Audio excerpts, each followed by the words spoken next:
everybody. Alida Hernandez, Spanglish Entertainment News. I bring to you an incredible guest today, an interview that I think is very important for everybody in the world. Okay. We're talking about human sex trafficking and just human trafficking, okay, in general. And it is something that people might think, people, you put the news on and stuff, right? And you see news and oh, okay, they caught some guy, and you keep going like it's normal. What's normal about catching somebody who's human trafficking somebody? Okay. Our guest today, Tania Andre from the Mavuno Project. Okay, she started this foundation because she ended up discovering this herself, and she didn't even realize it. So we're going to talk about her and see her experience and how she started this project exactly. But before we get her in, I just want to give you some stats. There are stats that are so mind-boggling. Okay, right now I live in the state of Florida. Florida is a top place for human trafficking. Okay, and they have estimated over 700,000 people, okay, have been trafficked. All right, in Florida alone. I mean, it's this the thing is it's insane. I looked up these numbers, and this is 2024 stats. Okay, highest number reported of human trafficking nationwide. So this is the one of the states the highest number of reported human trafficking. Okay, so it's something that it's a sickness. It's really a sickness. So what I've discovered is that right now there are almost 50 million people worldwide that are in modern slavery. Okay, that are in forced labor or forced marriage. They say it like, and the profit, that's the problem. People are making money off of other people. Okay. And that is the problem. What did they say? Money is the root of all evil, right? So if you love money more than you love God, you got a problem. So today we're going to have Tania come in. I have this shirt on. You can't really see it, but I'm going to get up because I have to see it. See my shirt with this big heart? Okay. This is how we all should be, with a big heart for people. And that's what Tania has. Tania has a big heart for people, and she's made it her mission to try to help other people so they don't go through this, because any of us can be trafficked. Okay, you see the stories, and people think, oh, that's just a story on the TV. No, these things are real. In your own neighborhood, if you check the city that you live in, go to like the state, like the sheriff department, whatever who runs your, like the police, the state of Florida. You can read all the arrests that's going on with trafficking and how many people have been arrested. And now we have this new law too, which is great. We're going to talk about that too. The new law that you can get the death penalty now. They're not playing. Okay, it's enough. It's enough. It's like stop it with the children and the women are the highest that are trafficked. But anyway, let's give a good round of applause for Tania, and let's have her come in.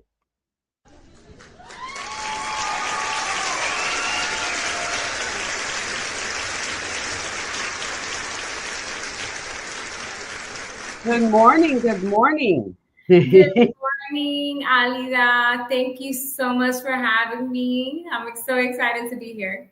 Yeah, this is awesome. I mean, when I have different guests, I always do my research. So when I start doing research and I start looking at these numbers, this is crazy. This is beyond. I mean, over 50 million people worldwide are stuck in some kind of forced labor, forced marriages. There's different things, right, in different countries. Correct. I mean, everything, human trafficking looks different in a lot of different areas, but what we do know is that it does not discriminate. This can happen to any and everyone regarding of race, gender, economic status. And it's a horrible crime happening on an international world scale. Yeah, it really is. So tell me a little bit about yourself. When did you start the foundation, and basically how did you start it? Like, what was the brainstorm? That's a great question. Well, Alida, I was I am a survivor of child sexual abuse. I was sexually abused at the age of about 3 years old. And I grew up with that trauma Mm. of having been traumatized as a child, and still very much to this day, still remembering the abuse, exactly the way some of the things happened. It happened throughout time. It wasn't like a one-time thing. So I grew up with that pain inside of me of feeling like something my childhood had been stolen away. Mm. And I grew up, obviously became an adult, and a lot of times what we do as adults is that we have blocked trauma, Mm. right? And then it comes out at the most weirdest times of our lives. So I started working in corporate America shortly after I left college here in Miami, Florida. And one day I called the VP of my company and I said, I quit. I couldn't Mm. do it anymore, because I felt a nudge in my heart. Mm. I call it God. Other people call it other things, but I felt a godly nudge in my heart that was letting me know that if I did not find healing, that if I did not find my purpose in life, that I would die a slow death. And I believe that there's a lot of us out there that are dying a slow death because we haven't come face to face with our pain or what has hurt us the most. Mm. So I went in that journey of quitting my job and I started to sell jewelry to try to make money to pay the bills, right? Yeah. And I wasn't making the money that I had hoped for. And I started praying and I started asking God, where would the money come? Where would the money come? And I know that this is probably going to be against a lot of people's beliefs, but I felt the next tug in my heart. And I felt to go sell jewelry inside of the strip club, of a nearby strip club that was actually very close to the church that I was Mm. attending at the time, Wow. right? And as a believer, a lot of times when we look at those places, we tend to judge more than to understand those Mm. types of places. And I struggled with that, and I struggled with that feeling, and I all I kept thinking was, what are they gonna think of me? What are people that don't know, right, Mm. that I'm feeling this from God, gonna think of me? And again, he kind of, I kind of felt slapped in the face and said, well, who cares? Exactly. Exactly. Like, isn't that what Moses did when, I Mm. mean, Noah, when he was building the ark, everybody was looking at him all crazy, right? Mm.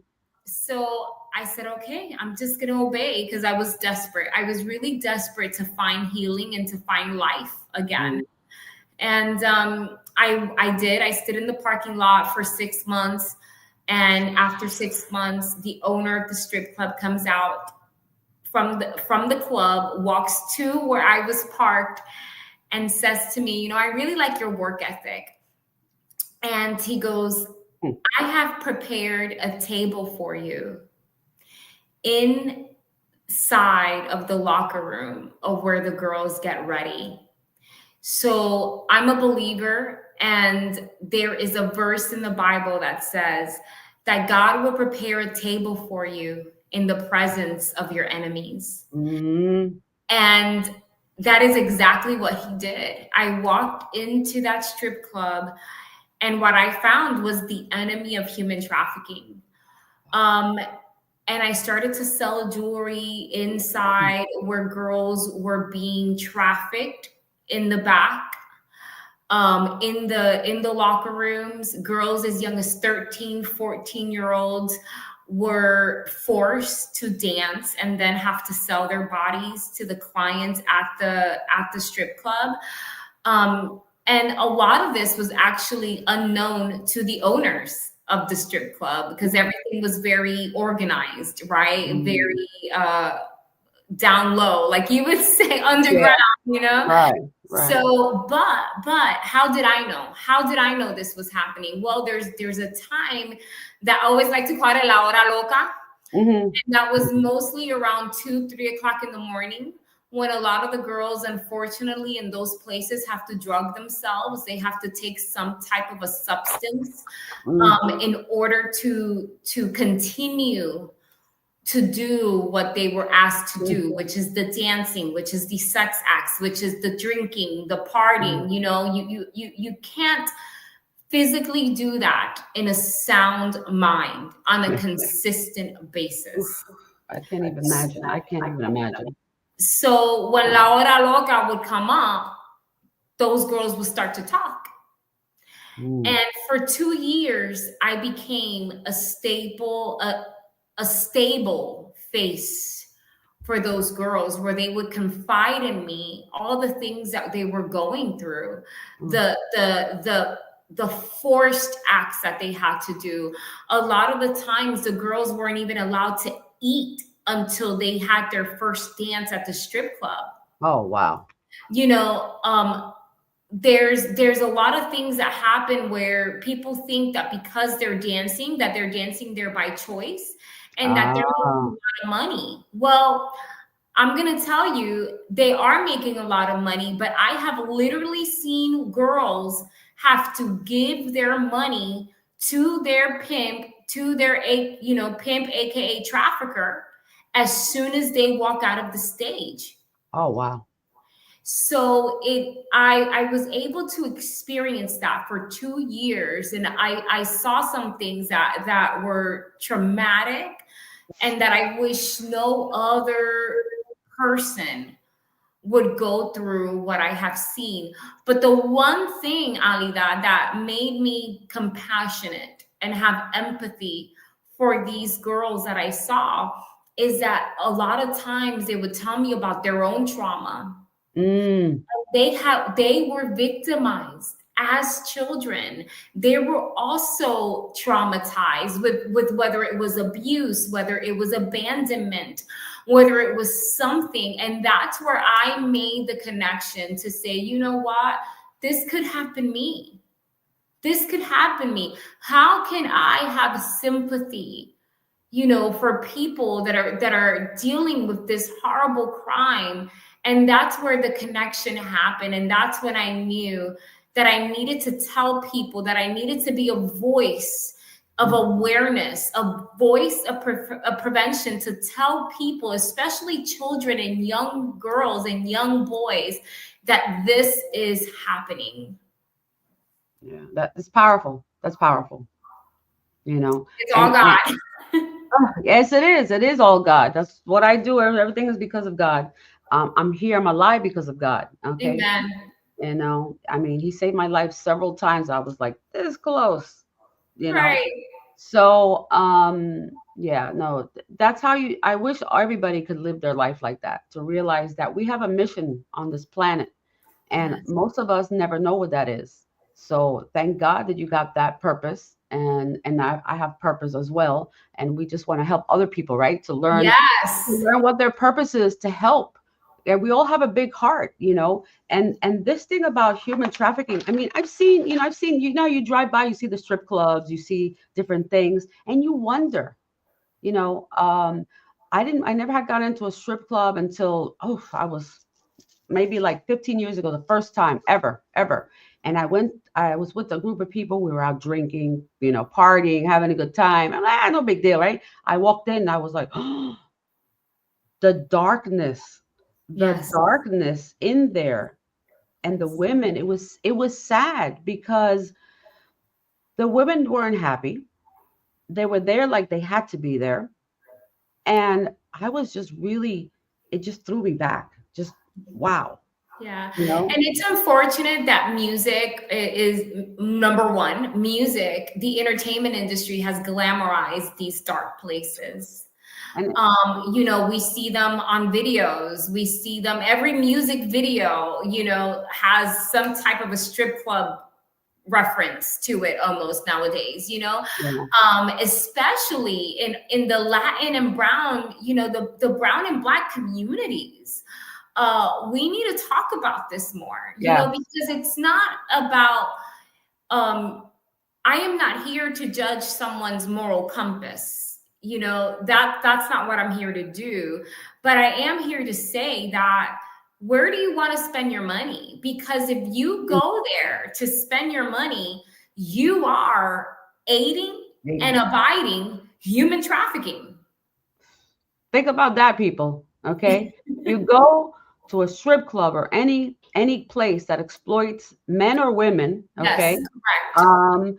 um, you know your money is going to make that happen to get more human trafficking. I mean, these people are being kidnapped from their families. They're being snatched up from the street. Children, I can't even think about it because it makes me so upset. You know, the abuse on children, and you know, and it's unfortunate. I mean, I don't know how many people, you know, we both grew up in the same place. We just found out we're both New Yorkers. I'm from the So Bronx. I'm from the Bronx. yeah, well, my I didn't live in the Bronx, but my birth certificate says Bronx. I said, okay, I guess I was born in the Bronx. Nice, nice. But you know, my family grew up in New York, and being in New York, you know how many people there are in the New York City Yes, just yes. constantly walking around, and I never thought about anything like that. You know? You know, I always like to say, Alida, it is the most um, hidden, outwardly crime Yep. that has ever existed. Because you could really be walking around the street getting, think of it, something as simple as this, getting our nails done.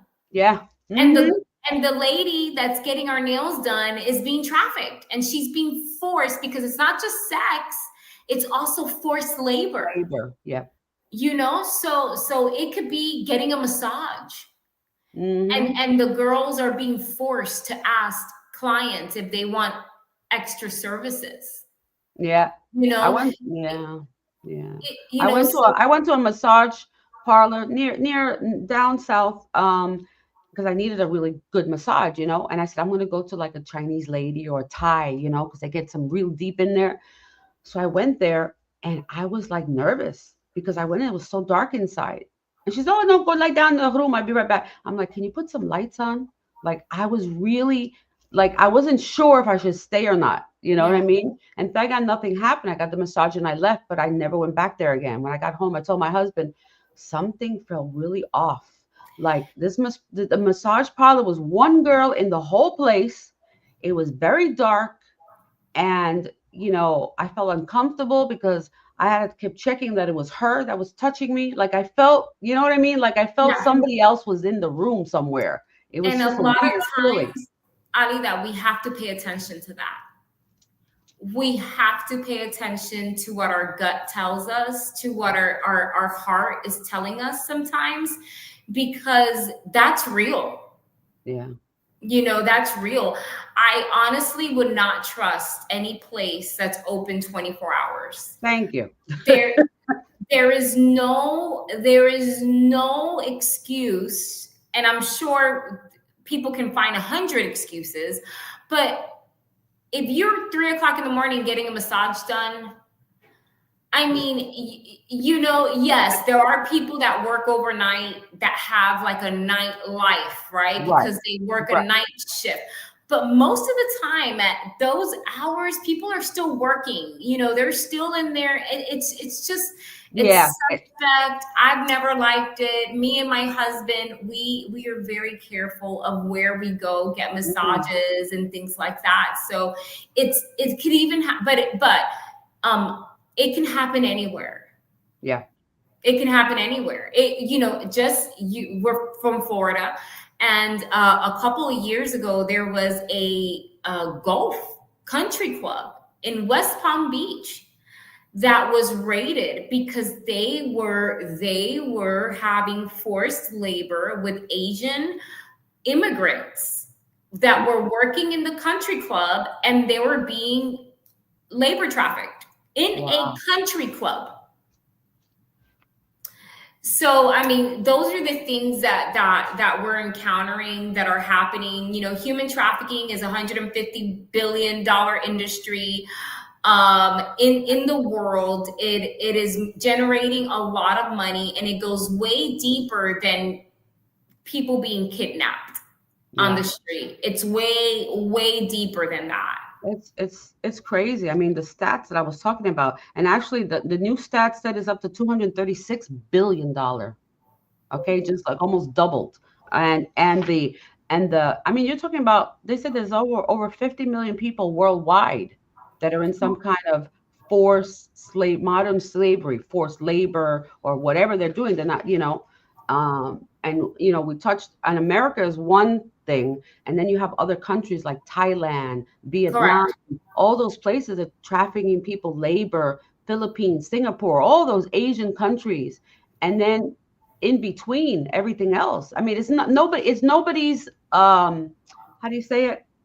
It doesn't matter what country you're from. Right. It's happening everywhere. Right. I will tell you this. So I'm glad that you mentioned the international crisis, which is why the Mavuno Project has a Mavuno missions program. So when I was in the strip club selling jewelry, I met girls that were forced. They will literally tell me, I have to do this in order to pay my coyote back. Oh, Listen, this happened back in 2009, 2008, 2009. No one was talking about human trafficking. It wasn't even a thing back then. mhm, So when you hear someone say, I was forced to do that, you think that it's an agreement.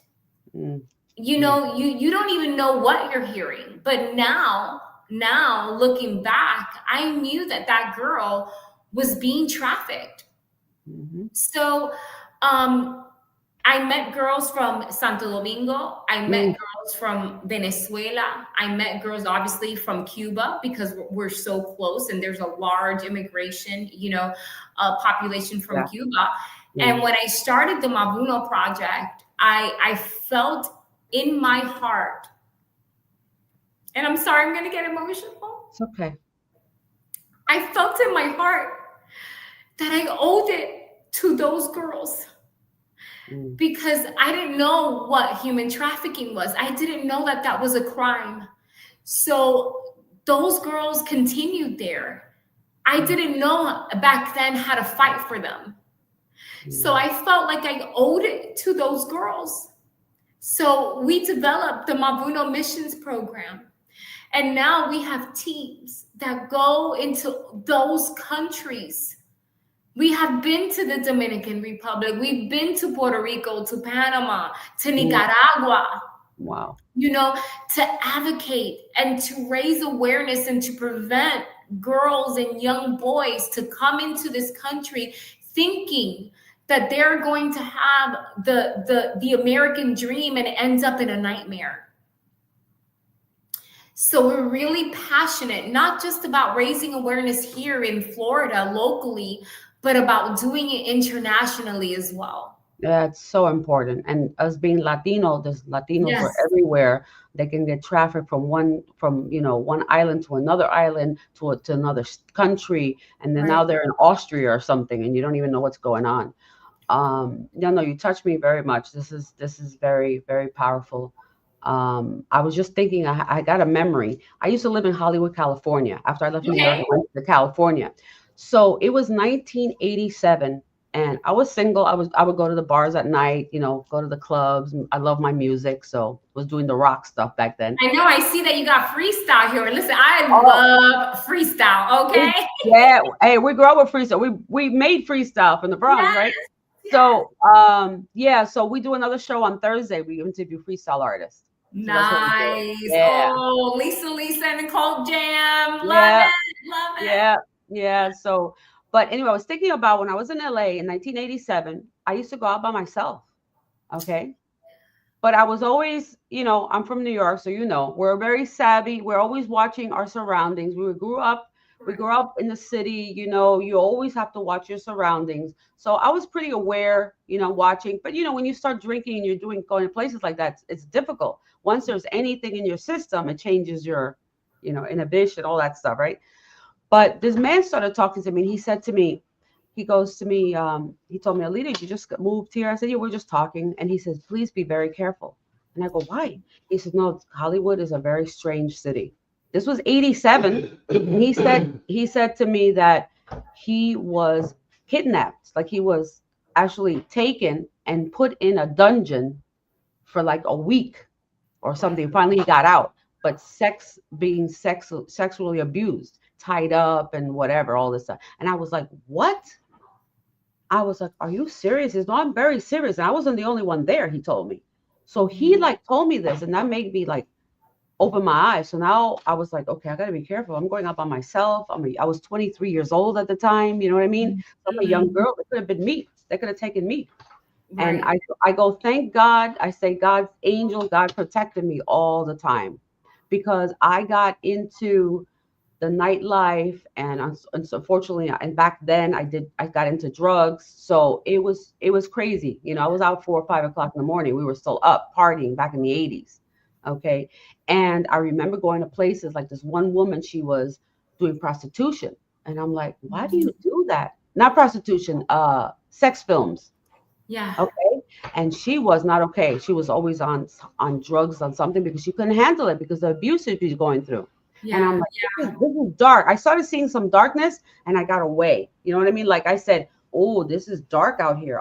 This is not what I like. I could feel the energy. So I said, no, yo voy pa casa. I'm going home, And I started changing my lifestyle. Oh, Okay. good. Because Yeah. God started showing me, hey, this is what's the dark world. And Yes. it can happen to anyone. It can happen to any woman. There's a I'm lot of, glad that you mentioned pornography, Alida, oh, that's another. because it's been so disturbing. But now that moving forward, now there are actual cases where people think that they are watching a regular porn film, They're and not. what they're really watching is the woman being raped Yeah, right at yeah, that moment. yeah. It's And horrible. it's so disturbing. It is so disturbing what is going on in the It is. pornography industry. Um, and I am not here to judge people's moral compass, but I am here to say, hey, if you watch this and you're spending money watching this, you are an I, accomplice. yes. You are contributing to this crime. Yeah, yeah. And yeah, pornography. Whew, I stumbled onto pornography, I don't know, 30 years ago, whatever, on 20 years ago on the internet, and it scared the heck out of me. I went, what the heck is that? Like, I was scared to my core, because what you're saying is true. I Right. saw something that I said, that's not fake, that's real. Mm-hmm. And Mm-hmm. I was like, oh my God, I couldn't. I was like, what the heck is going on? And Right. not knowing what do you do, right? So I'm happy Right. that you created a foundation to help people. And there are other things, out there. There are other foundations out there too, all around the world, trying to Absolutely. help out with this. And because we need millions of people, we need everybody to be aware. And that's what you're doing, right? Making everybody aware. Yes. And how are you So, educating people? Do you have like clinics and things like that? well, actually, thank you for asking. So, we developed a program called Safe Schools, Safe Kids, Safe Communities, right? Mm, So, think about a funnel. Think about a funnel. So, we start with educating teachers here on how to create safe schools, right? And then we go from teaching teachers, educating teachers on how to prevent and also how to detect human trafficking, right, in the classroom. mm, So we go from that tip of the pyramid, teachers, and then we go to students. So we do in school workshops and assemblies where we give presentations to the students on tactics that the traffickers use to lure kids into the lifestyle, to Wow. lure kids into human trafficking. So we are empowering children and youth with the tools that they need to identify if anyone online, on Mm, social media, on games, is yeah. trying to lure them in, right? And that, so that's the safe schools, safe kids, and Right. then safe communities. We do community outreaches where we're feeding people. We're bringing in, through partnerships and other organizations, free dental clinics, free mobile clinics, resources that people need so that they don't feel vulnerable, because Wow. vulnerabilities is a factor in human trafficking. If you don't Yeah. have food and there's someone that's coming to say, hey, I'll feed you, you're going to be vulnerable to that. Yeah. So we do that twice a year. We do 2 community outreach events a year, one for teachers and one for kids and families, mostly in the summer, where we're bringing the community together Mm, and raising awareness here in South Florida, in both Broward and Miami-Dade. So that's our program: safe schools, safe kids, safe communities. And then we also have the Mavuno missions, which is the missions program that we spoke about. And if anyone wants more information about what we're doing, we are on social media. We are on Facebook, Instagram, LinkedIn at the Mavuno Project. And also you can go to our website, themavunoproject.com. yeah. Thank you so much. I appreciate you. And right now, one of my friends is on here, and she said that it's very common in the girls dancing at the clubs for money in South Alabama. She's in Alabama. Yes. So there's another thing too in the States here from Florida. You're going up to the Panhandle, and it goes to Alabama. So the trafficker, they're in Florida, they're here. And Yeah. because of all the international flights that are coming in, I just went on a cruise, and on the cruise, I'm like, why are they so strict? You have to have your ID in and out every single time. They take a picture of you to make sure they're the same person, because who knows what's going on. Yeah. So There is a lot of transportation back and forth. I've yeah. met girls that were being transported here from even as far as North Carolina. Wow. Yeah. So there is a lot of back and forth. That's why we need everybody. We need law Yeah. enforcement. We need advocates, Yeah. like you now, that Yeah. if you see something, you say something.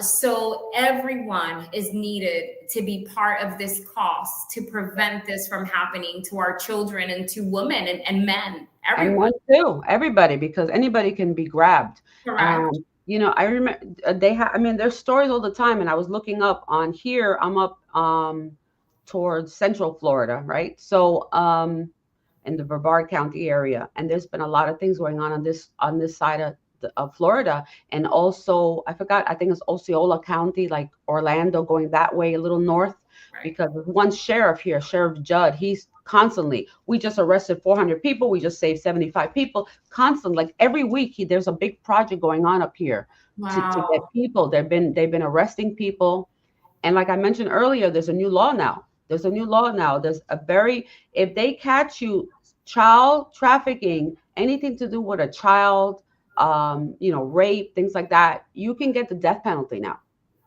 Okay, you can get the death penalty in Florida. Okay, Mhm. because I'm sorry, a person who attacks a child in any form. I mean, I'm not judge, right? God is, but Right. I mean, it's very difficult. Well, Um, funny you say that, because just the other day I'm going to read this verse that we posted on our social media that says, "Let the little children come to me. Do not hinder them, for the kingdom of heaven belongs to such as these." but So if we are God's children, okay, if we are God's creation, because we were all of us were made in the image of God. mhm. He loves us. So imagine the consequence if you hurt one of us. There is a consequence. You know, redemption can happen, healing can happen, Right. but you're not exempt from the consequences. And if Right. that's a consequence that the state has put in place, then you have to confront it. So, to anyone that's out there listening, think about it before you do something crazy. You're going to get the death Exactly. penalty in the Yep. state of Florida. Yep. So, and if you need help, there's people out there, Yeah. which I just got, is that there are people out there doing this that have been Yes. victims Yes, themselves, and now correct. they're in the cycle. So they're mentally, they're completely torn apart. Okay, then there's a lot of healing that needs to be done, because you have to heal yourself. You have to love yourself. And if you don't love yourself, you're going to get into this dark world. Correct. So you kind of Correct. lose yourself in that. I don't know, I just got that. I mean, God just sent me a little thing. But you know, it's something that we need to talk about it more. And I'm so happy that Ty reached out for me to interview you. And now we're gonna talk, because I really want to be involved. And Yes. because I see what's going on, and I'm always, it's just like you said, it's awareness, education. People, open your eyes and your ears. Okay, there are in our neighborhood here, I see child missing, child abduction, blah blah blah. I go look on the press release, what's going on, and I start looking. It's disturbing when you start going in Broward County. When I lived in Broward County, I went to the sheriff department. You go there, you can go to the news, and it tells you, or you can see where all the people that are missing, and it says missing, missing, missing. I mean, hundreds of people are missing in Broward County. Okay. And I'm like, nobody talks about this. Mm-hmm. In the news, they one, two people. No, there are hundreds, if Mm-hmm. not thousands. There's what, 2 million people in Broward. So you can Mm-hmm. imagine. Correct. So people have to be aware that once you're outside in the surroundings, you have to look around. Like I scan at the supermarket, I'm always scanning where I park. Okay, things, those are little things. Never park next to a van. Okay, any kind of van that blocks the view, do not park there. Park far away if you have to, so you can see your car. Okay, that's what I do. Two, don't go late at night to the supermarket. And if Yeah. you do, go with somebody, but you have to be aware. You have to be aware. If you're scared, tell somebody from the supermarket to walk you to your car. Oh yeah, do you need help? Yeah, I need help, and you go out with them. Right? Yeah. Little things like that, just to. Every bit of precaution helps. Every bit of precaution helps. And also online too. Be careful who you're talking to online. Don't trust your life to any man that says, oh my God, you're so pretty. Oh, are you looking for a boyfriend and this and that? And you might get the biggest catfish of your life, and it's not going to look pretty. Yeah. It's And that not goes going to for look all pretty. sexes. That goes for men and women, because Exactly. you don't know who you're talking to. You text, oh hi honey, whatever, and how do you know it's a woman, or how do you Right. know it's not the trafficker talking to you, lure you into a certain location, and Right. then all of a sudden, where am I? Now it's too late. Once you're in the trap, he's not going to be alone, or the person's not going to be alone. Correct. So it's just like the shows you see on TV. They have Law and Order SVU, that they talk about rape and trafficking, and people think it's just a show. It's not just a show, it's a message. Yeah. They show things that are disturbing sometimes, but that's what's really happening. Yeah. It's not just a make believe. These are from things that happen. What do you think, how they write shows? It comes from real life stuff. Yeah. Yeah. We can get into this, and trust me, Oh, I Alida, we know. can be here all day, and I I know. love I it. I don't love your energy. I love our conversation. Oh, we'll have And you again. We'll have you again. yes, I would love to come back again and expand more, and maybe we could do something live one day. We're both in Florida. I'm only a drive away. So I'm here to serve the community. That's where my heart is. That's where God has placed me. So if there is anyone out there that's listening to this that wants to get involved, please reach out to us, reach out to Alida. She has a way of how she can connect with me. So I'm excited to see what happens after this. Thank you so much for your time. And we went over, but it's all good information, and it'll be online. So everybody, you can see this replay. I'm going to share it, everybody, so people be aware of what's going on in the world and the surroundings around us. So Thank you so much. Thank you, Have an Alida. awesome day. And I know God is blessing you and continue to bless you in your journey. Amen. Thank you. Helping people. Now there we go. Mwah. Thank you. Bye. So what else can I say? This was, oh, I want to go away. There you go. Incredible a conversation. You know me, when if I do a podcast, I can go on forever, right? I could go on for an hour, 2 hours, but this was very important. I did this live at a impromptu time because you know what? Information comes to me and I find that God's telling me, get it out there right away. Don't sit on it. Don't do a recording and then put it later. No, it's important now in the moment. Okay. Because this is real right now. As we're talking, somebody's being trafficked. Think about that right now. Somebody can be being abused. Somebody, I mean, it's horrible to think about that way, but it's true. You can't be blinded and walk through life like nothing's happening when you're seeing it around you. So just be aware of things, and if you see something, like Tanya said, say something. Something's not right, say something. You know that feeling, you get that feeling, especially us women. We have that other sense, right? We have that intuition that we know something's wrong. How many times as a woman, how many times have you gone to a club or you went out with your friends and you're like, something ain't right, right? You like something's not right. I mean, I grew up in New York and I used to go to the clubs, and I tell you, I think I had an angel. God protected me all my life because I've been in places like the Ritz, the Cat Club back in the day, the Palladium, right? All these clubs, the roller skating rings that we used to go to back in the 70s, 80s, right? We had a great time doing that. And I don't know, maybe things were happening back then. They probably were, and we didn't even know. We didn't know. Somebody once said, "Oh, so and so is missing." We're like, "What do you mean she's missing?" Like, we didn't understand. How can you be missing, right? And now we know why. So make sure if you need any more information, please connect with me. I'll get with Tanya, and let's just build this community out there and build more awareness. So I hope everyone has a great day. I'm gonna replay this, and anybody who's watching live, I'm gonna put a little announcement in there. I want to replay it tonight when I usually do my podcast because I think it's very important information. So you know me, I'm like Spanglish rebooted. I'm all doing different things. So we spread the information in different platforms so that way it gets out to more people, and that's what we want to do. So I hope everybody has a blessed day, and I will see you later when I come on at about 5:30 today. I'll be back live, and we're going to talk more about this human trafficking and what you can do to help. Okay. And if you want to get involved with the companies and things like that, I mean, if God's already talking to me, I have to talk to Tanya later already because, um, God's nudging my heart already. Alida. And I'm like, come on, I can't do any more. Yes, you can. Every time I say no, God says, you got one more thing to do. So, but it's all good. It's about helping people in the community. And anyway, guys. So, anyway, thank you so much. And I got lost where I am, but it's okay. We will see you later.